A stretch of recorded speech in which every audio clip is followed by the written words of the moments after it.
builds trust, but maybe more importantly, he builds relationship. For all the things that he have done for this state, behind the scenes, is like the Energizer Bunny. The guy is everywhere. He has this remarkable sense of humor. When you hear him laugh, it makes everyone in the room laugh. Character can't get any better.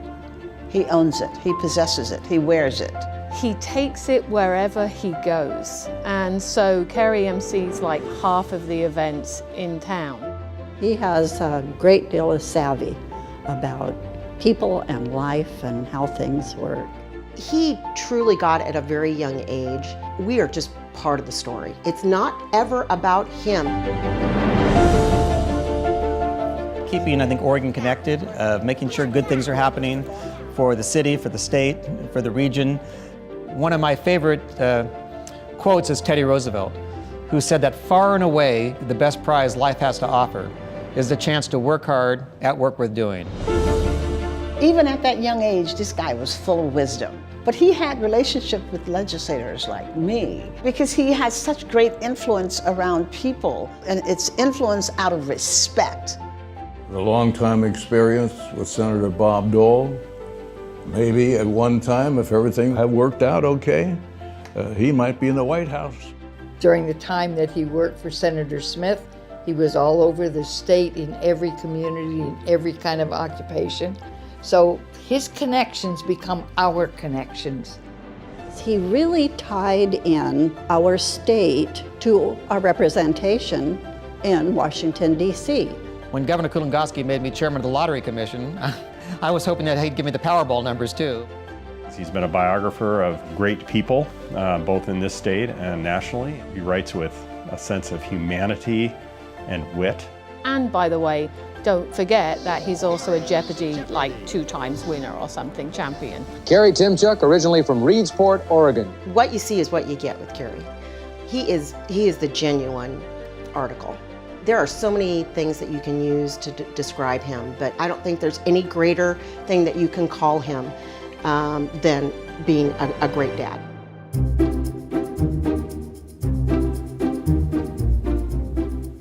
Point him out, you know, he gets a little more love than I do now, but it's all right.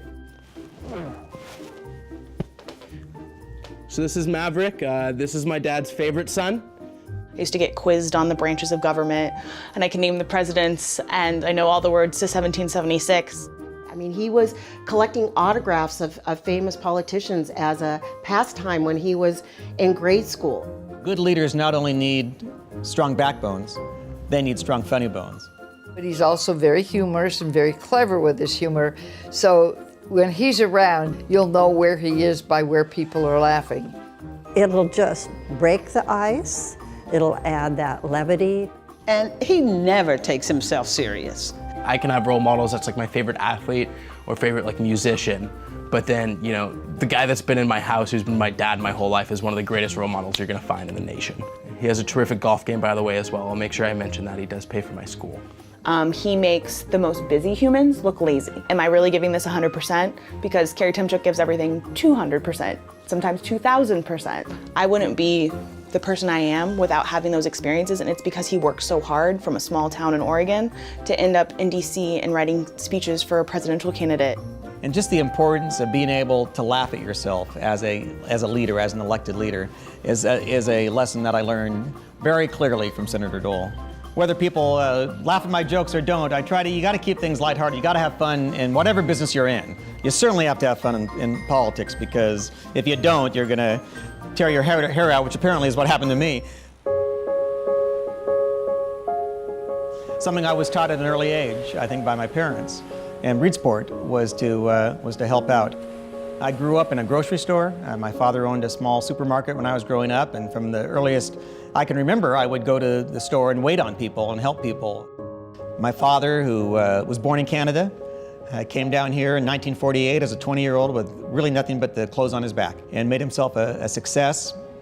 Served for 8 years as mayor of Reedsport. And my mother was a career school teacher and was Oregon's Teacher of the Year one year. And the type of teacher, she was the first one there in the morning to help the kids, the last one to leave at night.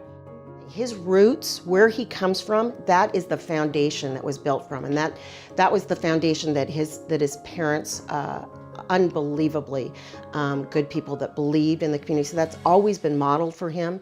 He's sort of a small town kid who made good, and I know that because that's what I am. But one of the things that happens in small towns, nothing happens unless you can bring people together. It's absolutely a requirement. You want to have a parade, you build the float, and then you ride on it. Nobody told him when he moved to the city that cities didn't work that way, so he just kept building the floats. And I think he really has done that his whole life, whether it be Reedsport, whether it be Salem, whether it be DC, and now for such a long time, whether it be Oregon. He definitely says, this is my place, I know the people, I care about the people, and it's my job to make a difference. So there's power, there's policy, and the third reason I think why people get involved is for people, because they like people. They're driven to make things happen for the good and to help people. And I think that's what I saw from my dad at an early age when he became mayor of our little town. He was doing it because he wanted to help the community, and that's a lesson that has stayed with me. He had parents that he dearly loved and respected. His parents loved Oregon. And the thing about children, if you bring them up in the love and the admonition of an environment in which you are, they learn to respect it and love it in the same way. He loves Oregon, no matter what corner of the state you're talking about.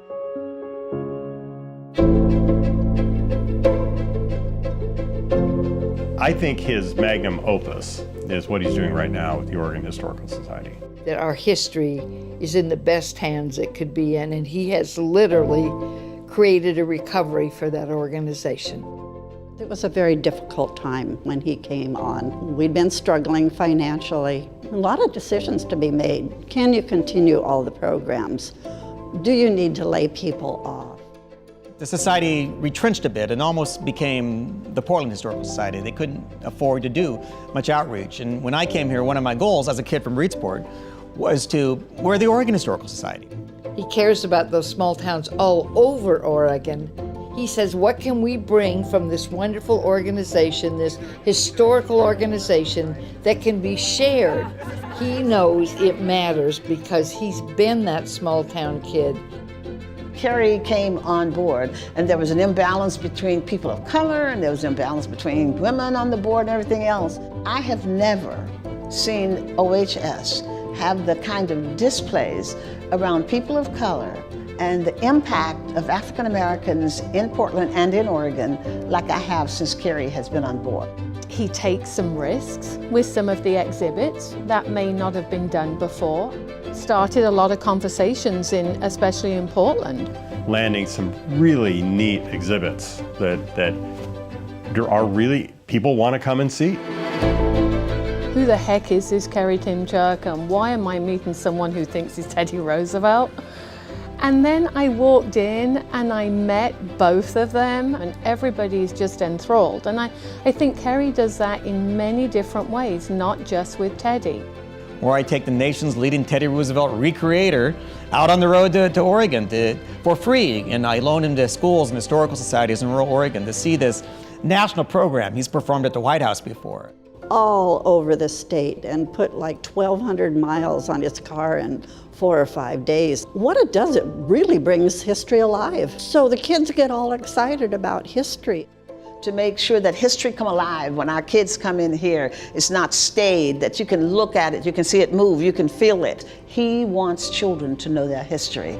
More than that, he wants all Oregonians to know their history. When we think about what he's done for Oregon, that is going to turn out to be his golden legacy.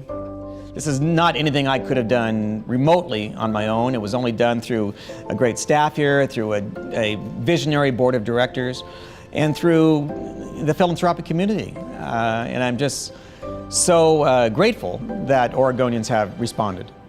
And you are one man who made your free throws. There's probably no one in Oregon, unless it's Jerry Frank, who has as many contacts, as big a Rolodex as Kerry has. He is a collector of people, of friends, and he keeps them wherever he goes. And with every friendship, it adds up to who he is. It's never been for personal gain. It's been out of curiosity. Because I think he is really building for the next generation and with an eye toward a better Oregon for his kids and grandkids and all of our kids and grandkids. He crosses party lines to do what's right for people, to do what's right for Oregon. It is just a joy to watch someone who doesn't play that game, who just says what's good for the people, what's good for the future, what's good for my state. Because I think in the end, what matters to him is Oregon. And it's the ways of the man. His heart and his passion lies in the same place wherein his parents taught him, and that is to do good for all others in this state. For what he exemplifies, whether that's in any type of job he's had or just even as a father, it's how I want to live my life, and I hope that one day I can be at least half the man he has been. I think of, Lewis and Clark and the Oregon Trail and on all the hard work that's gone into cultivating this state that we call home, and that's Kerry Tymchuk to me. You look back at the days when things got accomplished. Compromise has somehow become a dirty word, and that is sending us in a wrong direction. Compromise is what moves the country forward, of getting Democrats and Republicans together to advance the ball forward. And we need that more than ever at the national level, certainly, but we need it here in Oregon too. It's become too easy to attack the other party, the other candidate, simply because they're the jersey they wear. We're all Oregonians, and we should all care and work for a healthy urban Oregon, a healthy suburban Oregon, and a healthy rural Oregon. Because of that, and because of his knowledge and instinct, he's a uniter. And that is what Kerry is. He's someone who cares about things way beyond himself and his life. That you're serving the public good. That's what I think of being a statesman. Not about your own agenda, but doing something for the greater good. I can't imagine not being involved. I can't imagine not wanting to make a difference. So Oregon's not done with me yet.